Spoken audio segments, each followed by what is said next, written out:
Let's talk about the coding challenge. JavaScript intermediate first. What we got today? Question number 1. Find the younger celebrity. So, in here we have a function. Who is younger? How many arguments our function has? 2, correct. So we have 2 artists, 2 actors, and we need to decide which one is the youngest one. Right, so let's, first of all, it's 2. I like that. We're giving some semantics, right, about the problem. So now, to decide who is the youngest one, obviously we need to do something with the date of birth. So my proposal is to get a date object. So once we got a date object, we can essentially get the time. Do you know what the getTime method returns in JavaScript?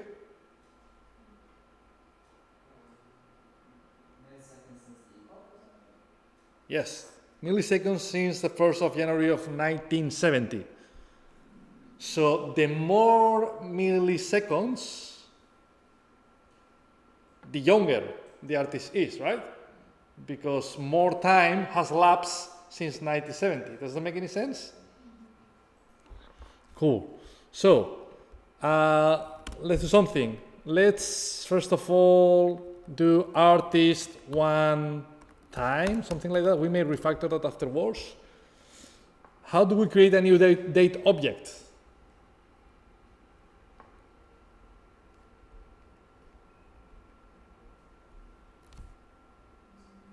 New date, fantastic.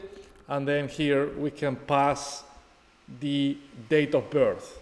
Should be artist1.date of birth.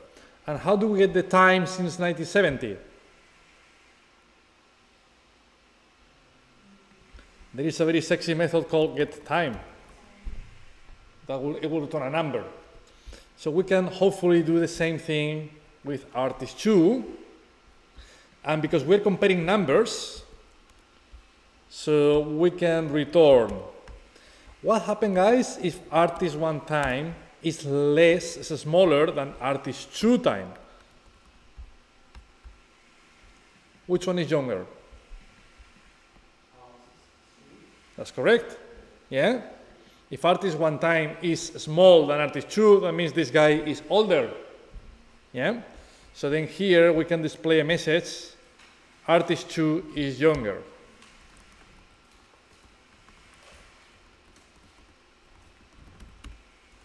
Not at artist2 dot name is younger. And then on the other way around,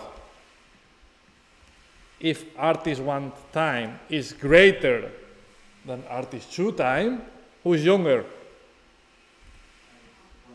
Correct. Artist1 is younger. And then finally,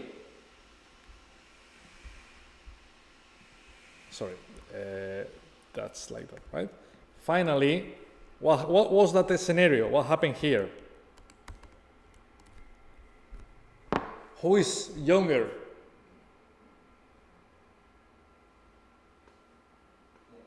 Equal, correct. So first of all, is one younger than the other? Is the other younger than the first one? If not, it's because they are equal, right? Which should be considered as well. Look, same age. No problem at all. So, same age. Are you familiar with this structure? If else, ternary. Look at the way we read it. If artist1 is smaller than artist2, then return that. Else, if artist1 is greater than artist2, then else, yeah. If you find that structure tricky, you can always use an if-else, right? That depends on your coding styles. So I admit, I confess that that could be easier to read.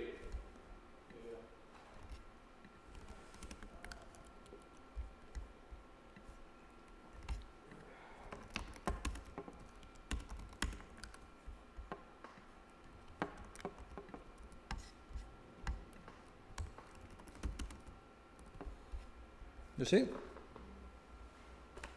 Which one do you prefer? The ternary. Again. Yeah. To me, the more complex your if-else structure is, the worse the ternary operator is. To me, the ternary operator makes sense when you do if-else, true, false, yes, no. To me, this case is on the limit. I'm not very opinionated. If we will have to add more else if,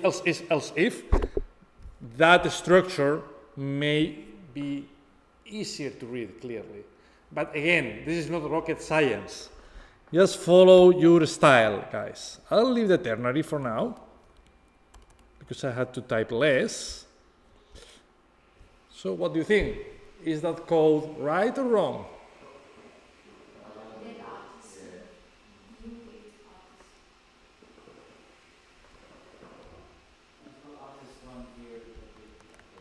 Correct? Nice one. And what else?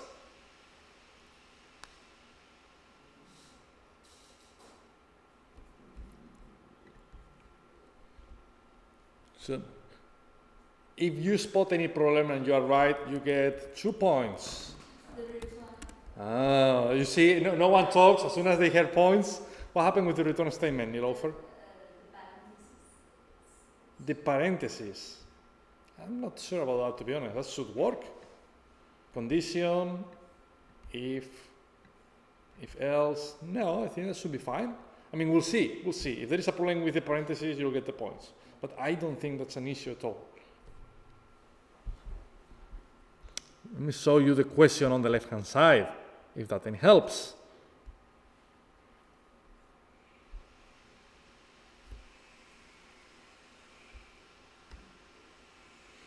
Let's see if it works. It doesn't. First of all, we got a syntax error. Unexpected token colon.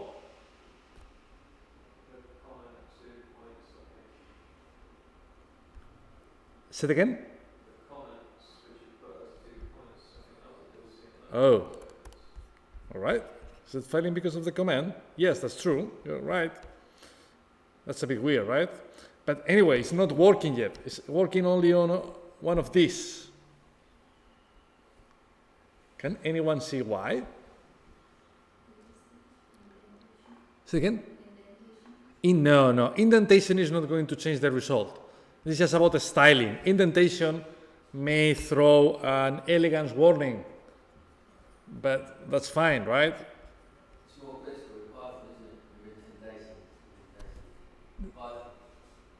The path.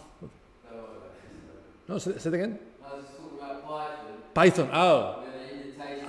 Yeah. See, correct. Yes, on Python it's a bit more aggressive with indentation. But no, you're right, Ivan. In JavaScript it's not a problem. Right, so instead of 2 points, I'll give you 1 point. I'll tell you what the problem is. These 2 lines are wrong.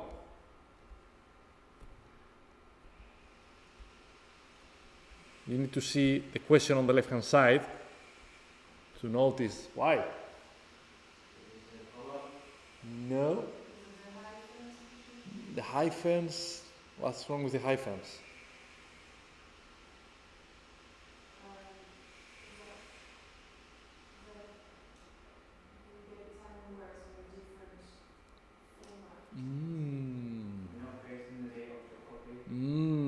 I like that.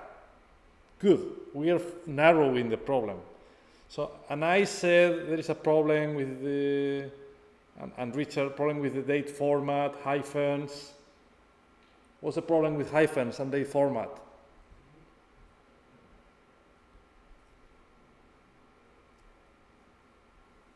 Remember, where is software coming from? Where is JavaScript? In which country was JavaScript created? In an American format. Correct. How Americans format the dates? Oh, that thing, right? So they put the year in front. In other words, that date, which sounds very common for Europeans, they don't understand that.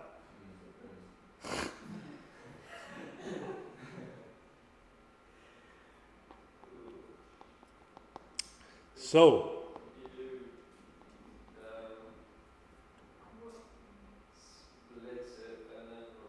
fantastic. I love that, Patrick. I love that. So we need to flip it, right? So we need to put, first of all, the year on the left, then the month. So the month is actually correct, but then the day at the end. So, following Patrick's suggestions, we can do date of birth dot split. So first of all, give me the tokens separated, yeah. Then reverse them. And then what? Correct. And then join them again. Does that make sense? That structure is very important. Create an array, reverse the elements, so whatever is first, it will go last, and eventually join them again. Cool. And obviously, we need to do the same thing in the next line. Right? So let's do that using artist2. Let's see if it works, first of all. It does work. So that was the issue. Nice one. However, I wouldn't accept that code as valid in a pull request. That's the first thing, correct. It's going off the line. But even if we manage to sort it out, even if we do that, I wouldn't accept it neither. Correct. I hate repeating code. Why? Because if tomorrow our algorithm changes, we'll have to apply the change twice. So JavaScript is a functional programming language. That means you can create a function to encapsulate the complexity of your algorithms. In other words, I'd like to create a function called getTime, something like that.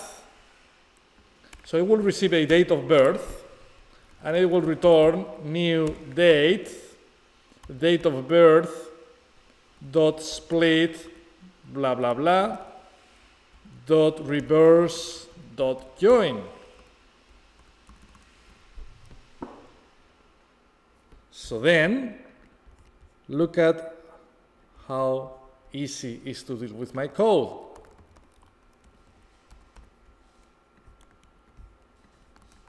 Artist1 and artist2.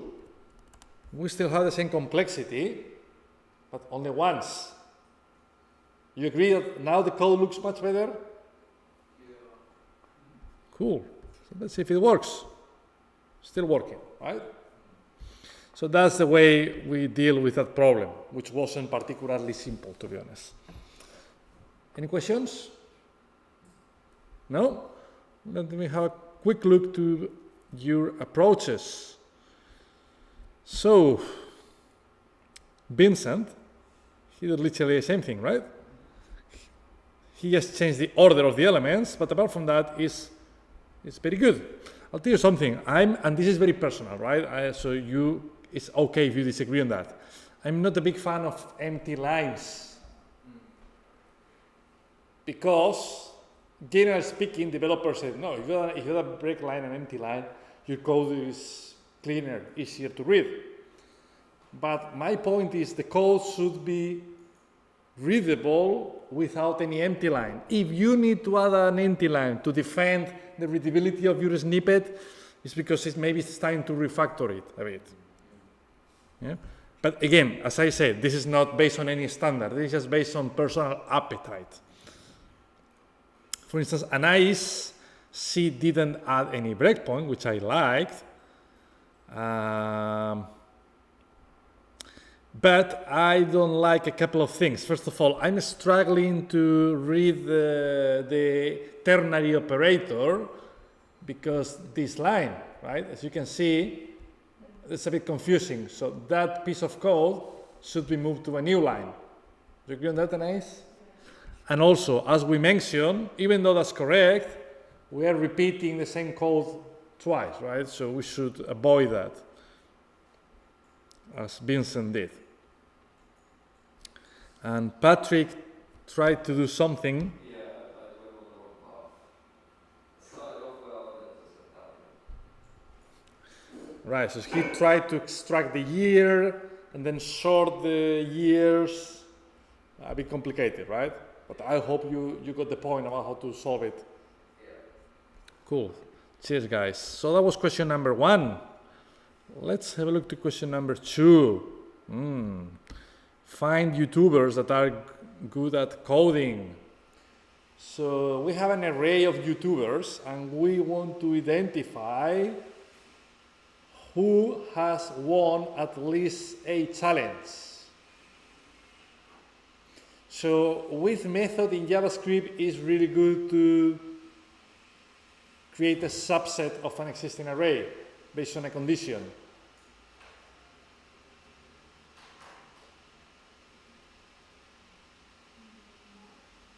Which one? Map. No.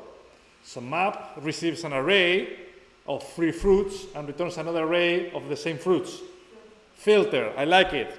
You get the feeling, right? So we got an array of 3 elements. My strategy will be, let's filter out.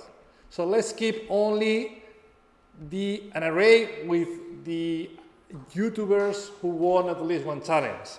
And once we got that, we can easily use map and join to return the names of these successful YouTubers. Does it make sense? Does it make sense? Yes. Thank you. All right, so get winners. We have the argument already in place, YouTubers. So then let's return YouTubers dot filter as Anais proposed. So then, how would you call the argument? YouTuber in singular, right? Because for each YouTuber, we want to see if that guy has at least one victory on the array of positions. So we got YouTuber.positions.what? Includes. Nice. I like it. Includes 1. What? 1, right? It's interesting. I never thought to solve it using includes, but I like it. Includes 1. And then what? So after that command, we'll have eventually an array, in that particular case, of the first and the last YouTuber. But then, in reality, we don't care about the entire object. We just want to keep the name. So how do we transform an array of 2 objects into an array of 2 strings?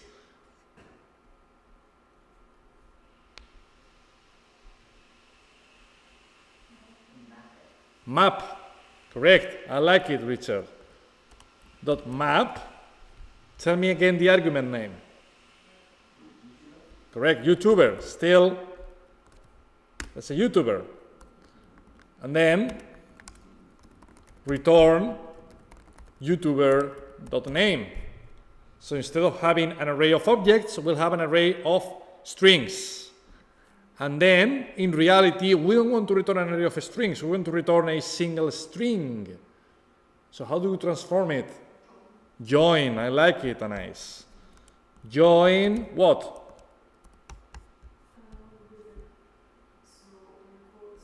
Yep. Yep, I like it.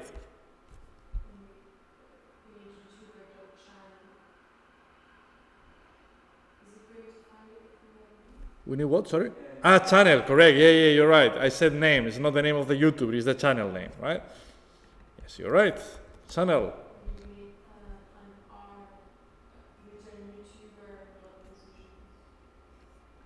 Yes. Nice one. And the level function, the state function twice at the start. Oh, nice, nice.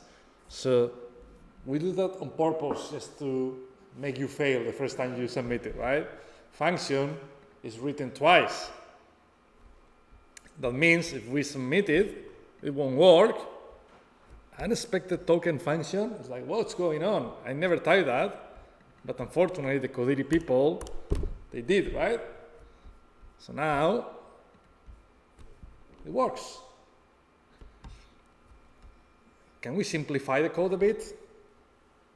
You don't need the code base return, you can keep it as a single line. Correct.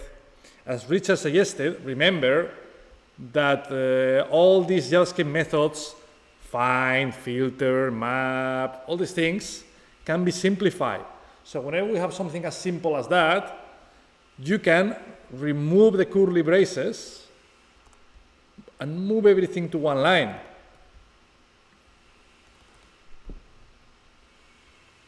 And likewise, here, look at how simpler the code is now, right? That's exactly the same thing. Again, if you find that syntax complicated, it's okay to use the previous one. That's up to you. But in the long term, you'll eventually end up following this strategy because you have to type less, right? Let's see if it works. Yes, it does work. Do you have any questions? Sorry, can you repeat what map did? So map takes an array. Let me show you an example. So we have an array of people, Peter, and then name John. Imagine that what we want to return is Peter, John. So with map, we can transform that into Peter and John. You see, we can transform an array of objects into an array of strings. So it'll be the array of the value of the objects. Yep. Is that all it does every time? Doesn't do anything else? No, that's it. Map always transforms an array into another array of the same size. It doesn't filter, it doesn't add anything. If you have an array of 3 elements, it goes one by one, and for every element you transform it. In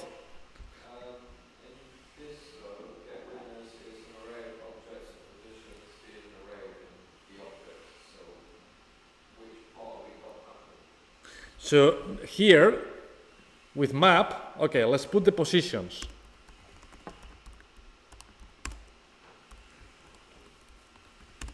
Whatever, right? Position 1, 2, position 1, 3. So if we create a variable, sorry about that.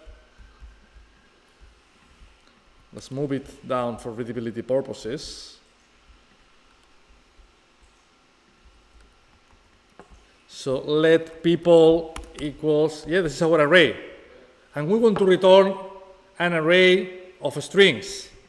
So what we'll do here is people.map. How would you call the argument here? Yeah, but we need to pass a function here, right? Like that. So what's in here? Say it again? Name. Wrong. Won't be the name. No. So people map means access each individual element of the array. That's the first one. How would we call that? Wrong. That's an argument name, guys. We reviewed that, I think, the first week of the bootcamp, right? Map versus for each.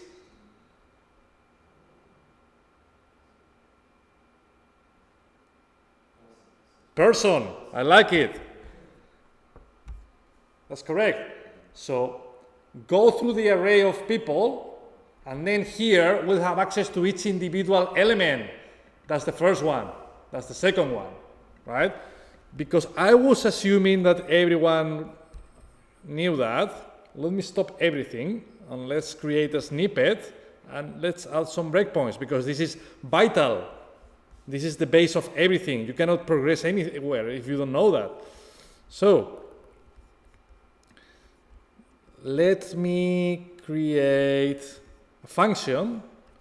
Can you see the screen? Hopefully you can. Right, so let's create a function get capital fruits. So my function will receive an array of fruits: apple, banana, and orange. And what I want to return is another array: apple, banana, orange. That's the problem. You get the point, right, of the problem I'm trying to solve. So here, how will we call the argument name? Fruit basket. All right? Yeah, fruit basket.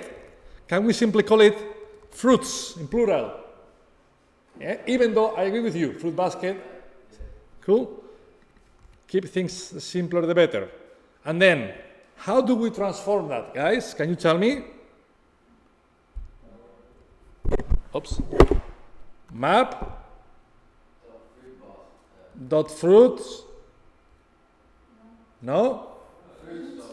Fruits dot map, correct. And then what? Parentheses. And then what? Fruit. Arrow function.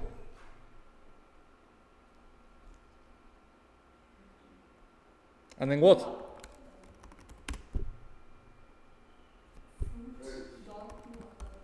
Fruit dot to uppercase. What do you think, guys? Do you agree with Nilofer or not?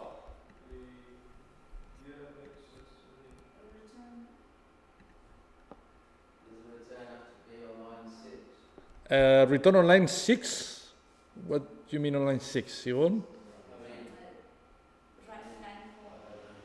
Line 4. Yeah, I did it in that way. We can simplify it in a minute because I just want to add some breakpoints. So, let me see the breakpoints, if they work, first of all. Yes, they do work. Right, so, I pressed somewhere. So can you tell me, guys, the execution order?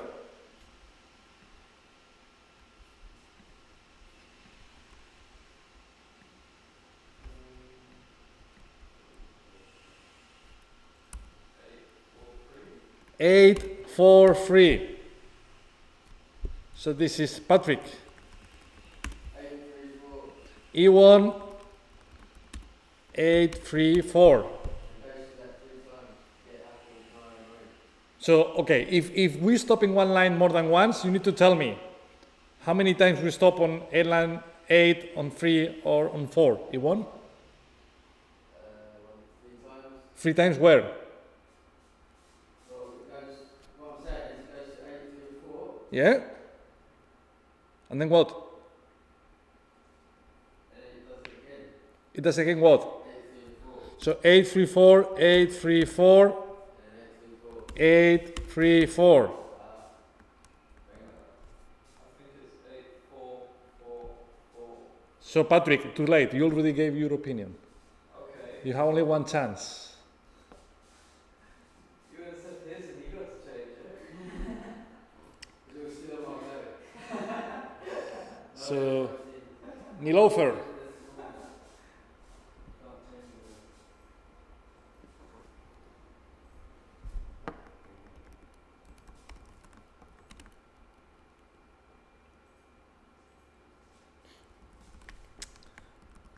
Anais?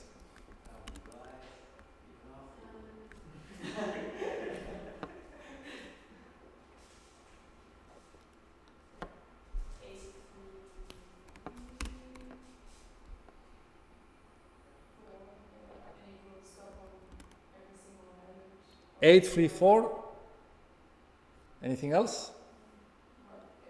Yeah, it will stop the function. It will call the callback I just want to listen to hear numbers. So if there is any other number like 12, 12, let me know. Just give me numbers.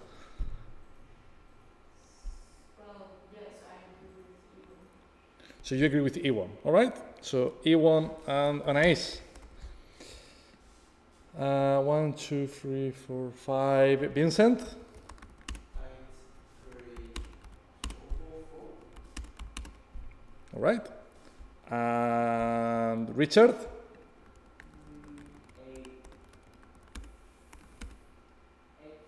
3, 4, 4,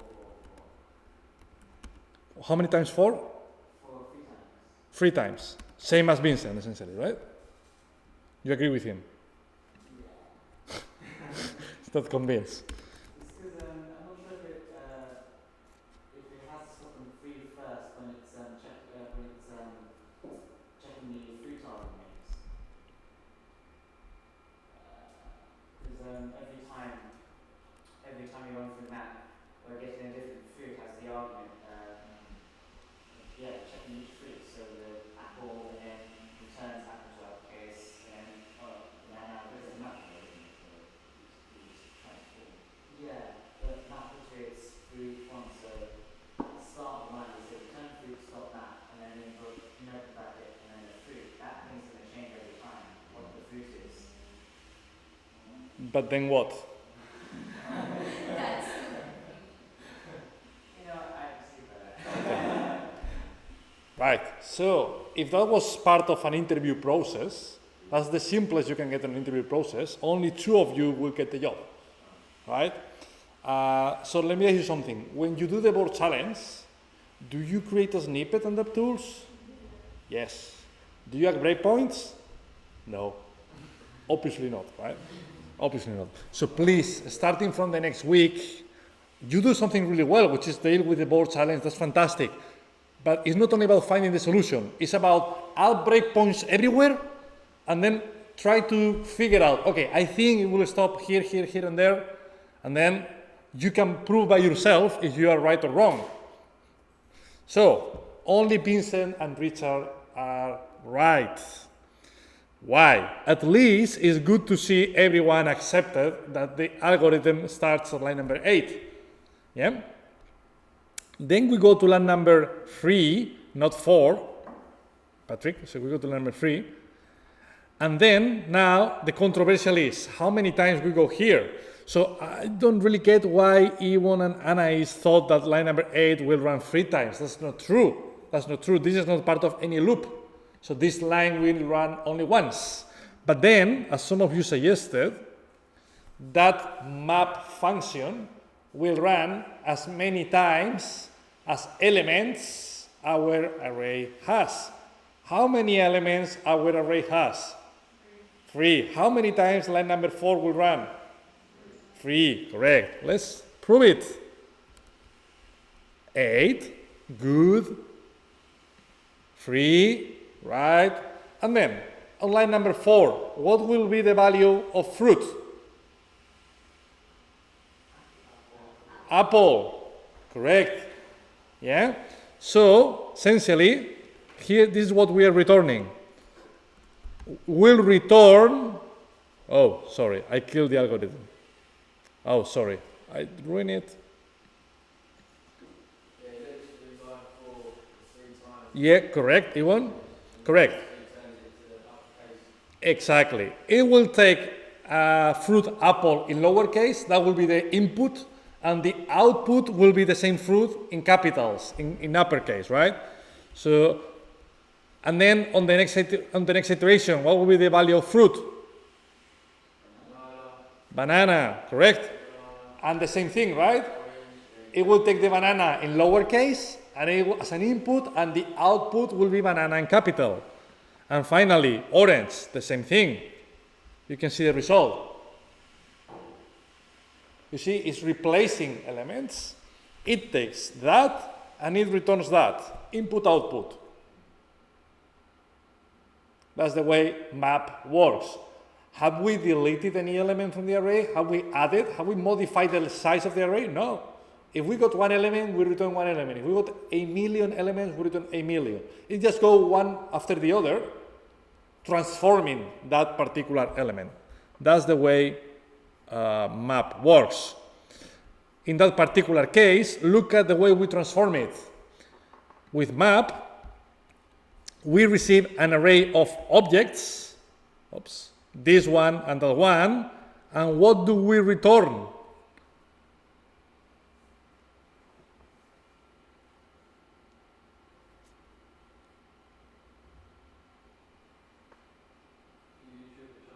Correct. We receive that object and we return only the channel name. Then we receive that object and then we return that string. Does that make sense? Yeah? Sure? Cool. And then, because we have an array of what? Of what type of data? Strings, correct, Nilofer. Because we have an array of strings, how do we transform an array of strings into string? Join, yeah? Which is what we got here. Let me remove that. So again, with map, we can transform each individual element of the array. We can transform it at any level, from lowercase to uppercase, from an object to a string, from a string to an object, blah, blah, blah. We can do whatever we want, right? We have freedom. We can do whatever we want. But again, respecting the original size of the array. Any questions? No? All right. So, what you did, Vincent, the same code includes map and join. Oh, good. And nice. It's the same code as well. Nice. Vincent, he didn't, not Vincent, Patrick, he didn't complete it. All right. Any questions? No? Yeah. Yep. Every doesn't make sense here. Some. Yes, correct. Do you know some? Have we done any workshop about some? Some versus every? Not yet. It's probably next month, right? So yeah, next month we'll see a different way. It's a new method in JavaScript called some. And there is another one called every. We'll learn that next month. But if you are curious today, in our YouTube channel, we have some old workshops talking about them. But yeah, I like includes. I think it's better because it's simpler. So I like it. All right. Last question, guys, about JavaScript. Find the shortest word. That's a good one. We have a string, which is a sentence with many words, and we want to identify the shortest one. As usual, my strategy here will be to transform my string into an array of words. Because once I have an array of words, I can sort it. I can use sort to put the shortest word at the beginning of the array. And that's it, yeah? And then array 0, agree on that. Again, that's my approach. You may have followed a different pattern, that's fine. So first of all, argument name, I'll call it sentence, for instance, right? And then return, sentence dot what?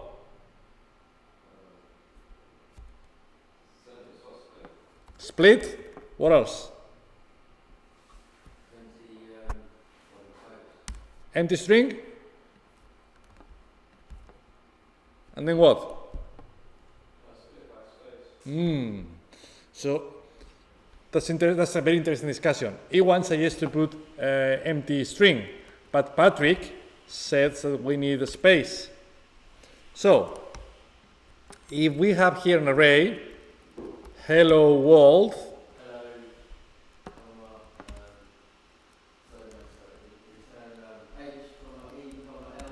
that's correct, Iwan, that's correct. We don't have words anymore. We have an array of individual characters.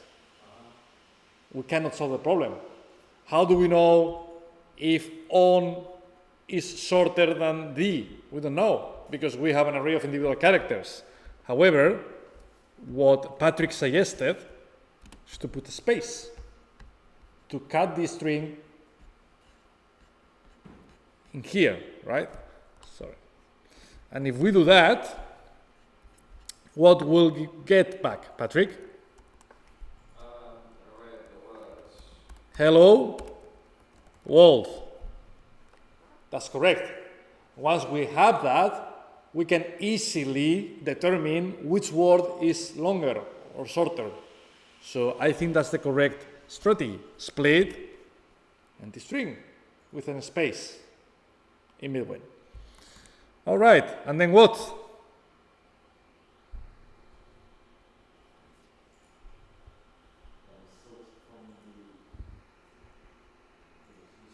Short.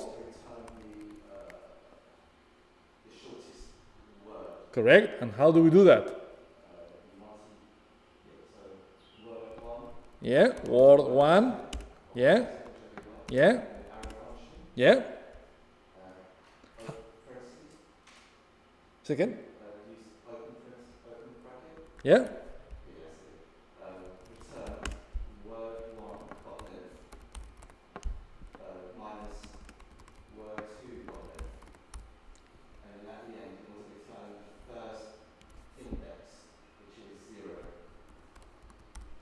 Like that? What do you think, guys, about Vincent's solution? Yeah, of course. Yeah.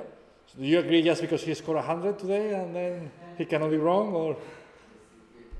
Yeah.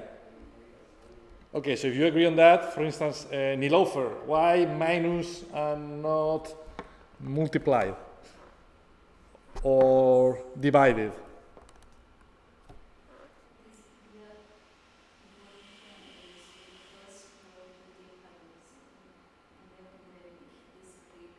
Yeah.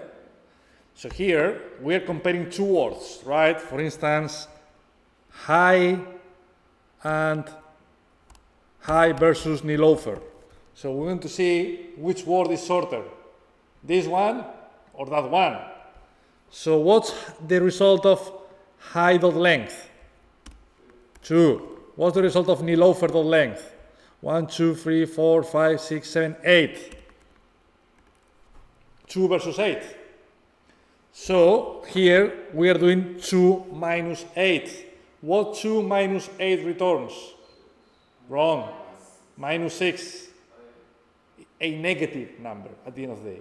So short, the way it works is, if it returns a negative number, it will assume that word 1 is smaller than word 2. If it returns a positive number, like Australia Nilofer, that this is more than 8, it's probably 10 or even more. So what will that return? It will return 2, which is a positive number. So if sort detects that you return a positive number, it will swap. It will move word 2 before word 1. That's the way it works. So yeah, I agree with Vincent. Let's see if it works.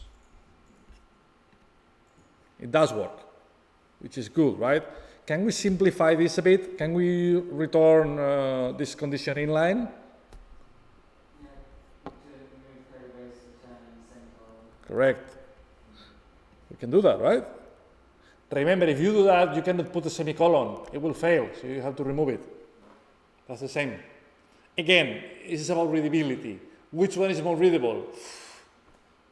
It's up to you, right? I'm just trying to offer you alternatives so you can follow the style that you consider more convenient. Cool, it works. So, what you did, oh, Vincent, why you reverse the array? It doesn't hurt, I mean it works, unnecessary, right? Cool, a nice, ooh.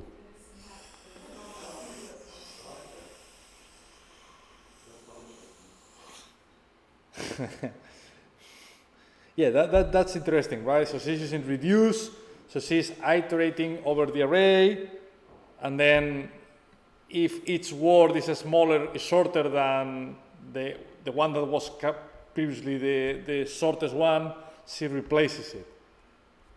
That's an interesting approach, even though I find it slightly harder to read compared to just the short one. But anyway, very, very interesting. Very interesting. And then Patrick. So Patrick did pretty much the same thing. The only concern is, not concern, but my only suggestion is to use an arrow function. Yeah. Your code will look a bit shorter. Yeah, but all good apart from that. Anything else, guys?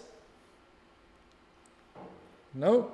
All right, so let's leave JavaScript here and let's spend the last maybe 15 to 20 minutes doing a bit of React. So what we got today, let me know if any of the questions you feel it's unnecessary to review, by the way. So display a list of movies. Now talking about React. So we have a component called movies that receives an array of movies, and then we want to, look, this is our input, an array of objects, and our output, the message that the users will receive, is pretty much the result of formatting a bit the input, right? Title, then parentheses with the year of the movie, comma, directed by, you see, a bit of user experience. All right, so on the right hand side, first of all, this code is suggesting us to use a stateful component. Do we need to use the state at all? Yes? Okay, if the answer is yes, that means we cannot use a stateless component. No. All right. I disagree. Remember, we shouldn't use a stateful component like this one unless we need it. And how do we know we need it or not? Easy. Look, I'll play the gamble. I'll try to create a stateless component, and if it works, that means creating a stateful component was unnecessary. Still okay, but more complicated, because stateless components, functions, are the simplest way to create content in React.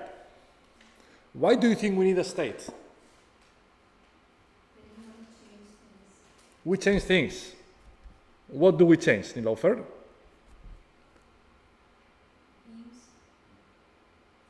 Are we interacting? Are we clicking on any button? Are we filtering? Are we...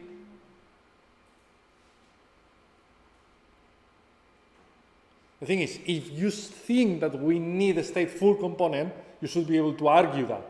Yes, okay, but why? There is no need for a stateful component. Again, I'm not against that. So if you want to do it, fine. But I believe it's unnecessary. In other words, I can prove I can solve the same problem writing something simpler. So, how many props our component receives? Okay, which is? The list, which is an array. Correct, which is the list, which is an array. I agree on that. Let's pass the properties from now here. So now, how do we iterate over the list of movies?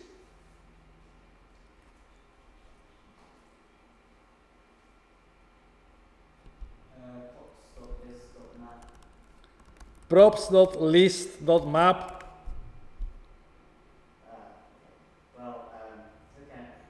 I did movie. Movie. Well, in parentheses, movie and key, because otherwise it ends up being a key for the thing. So, Okay, structure movie. let's start with movie for now. Return a p element. Why a p element? Is it part of the problem? That's looking for p's. Correct, it's looking for p's. Yeah, agree on that? Yeah? And then what? And inside of here, you can put previous movie dot title, Yep. just a string, Movie.title. space, open brackets, movie, previous movie dot here, not that, comma, directed by, previous movie dot director. Movie.director.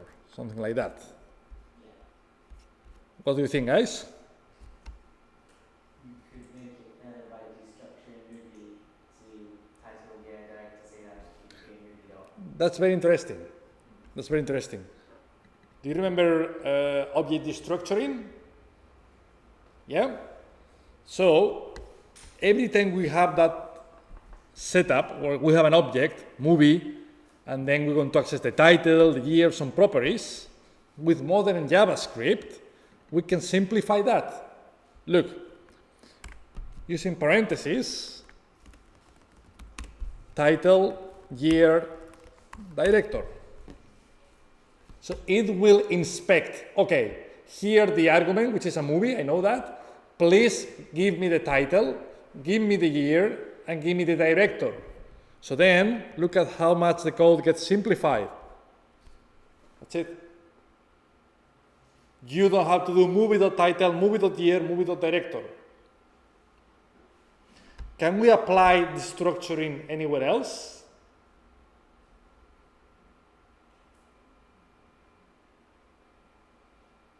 Put it in the property bar. Yeah? How's that, Nilofer? Let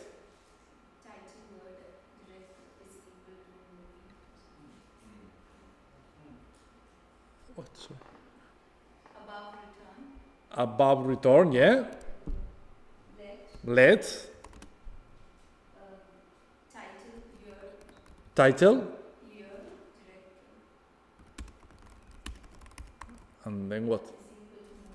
Equal to movie. Interesting.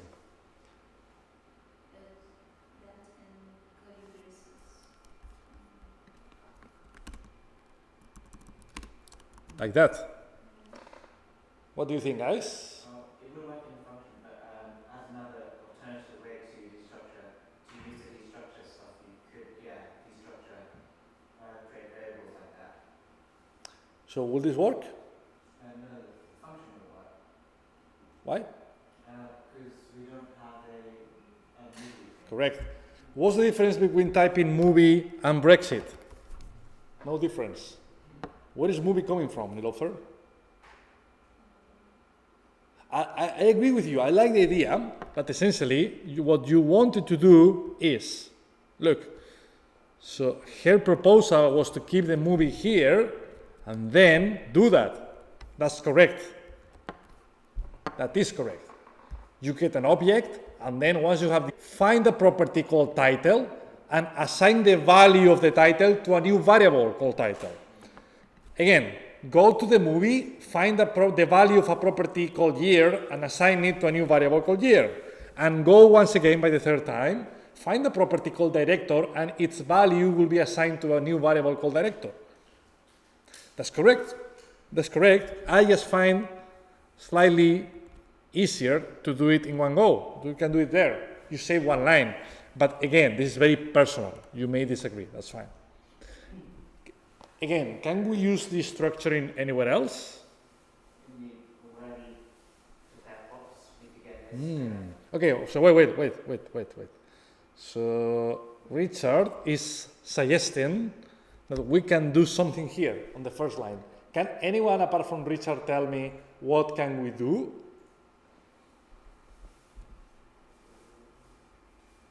How do we destructure the list of movies?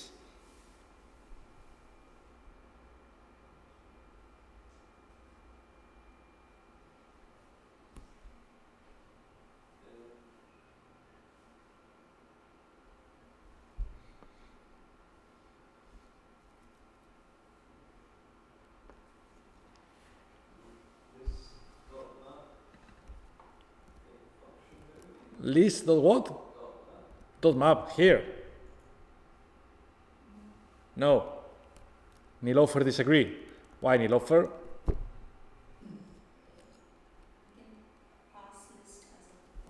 Like that? What do you think?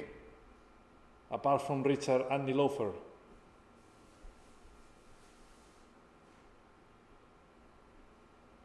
Are we destructuring anything?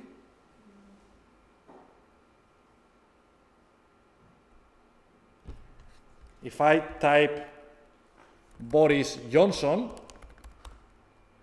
will have the same impact. It won't work. That's only the name of the argument. Props. So we can do props.list. You can rename it to Brexit, and then you can do Brexit.list.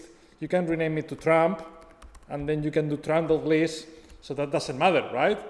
But I don't want to do that. I want to destructure. I want to access. I know this is an object, and I know that object has a list array. So how do we destructure it? How do we access the list here? I mean, you've done that here, right? I like that. I like that, Anais. There are 2 points for you.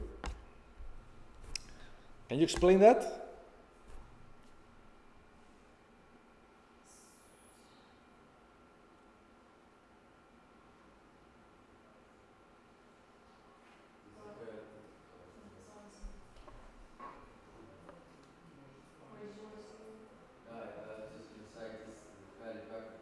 Yeah. Relate to the Trump list map, and then the title would be a direct or large.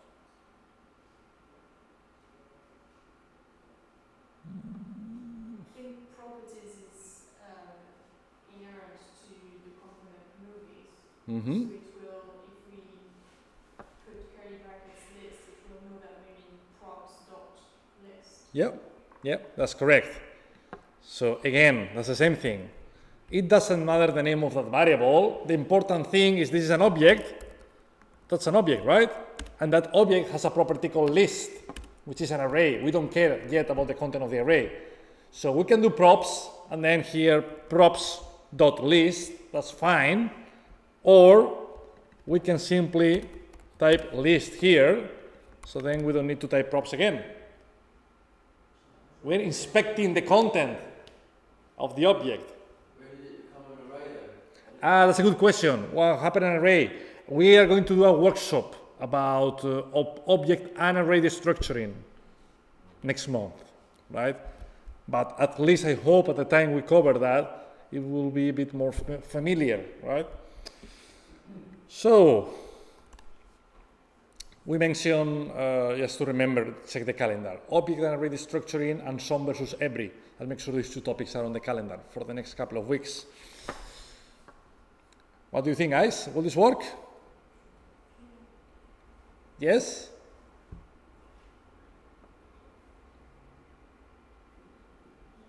Okay, yeah, let's see, let's try, right? I don't think it will work, but let's try.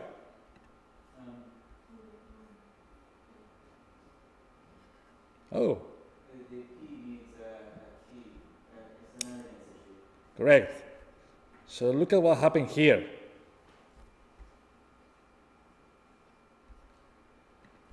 Look at the warning. Missing key prop for element in iterator. What that means?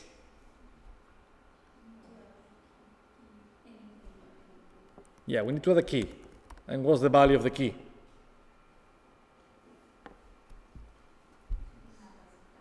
The title, yeah. Remember, the key is something that React needs to display a list of elements. So we should pass something unique. Is the title of a movie unique? Strictly speaking, may not be the case, right? We may have 2 movies with the same title. It wouldn't be the first time. But anyway, in regards to the example, we can assert that the titles are unique, right? So that's okay. And then we got a couple of warnings. Here, and I believe after the return statement. Let's try again. This is still a problem with the length of that line. So let's refactor it a bit. Parentheses. Put the content of the p tags on the new line. The content as a, say it again? We just press enter after the p tag. Yeah. Like that? Yeah. And yeah. Right. I'll tell you something. I'm not a big fan of that because my p tags are not aligned. You see, I open the tag here, but I close it there. If you want to do that, which I like the idea, my suggestion is put parentheses, new line. I think this is more readable. You can clearly see where you open and close the p tag, right? And hopefully that should be it. Yes, it works.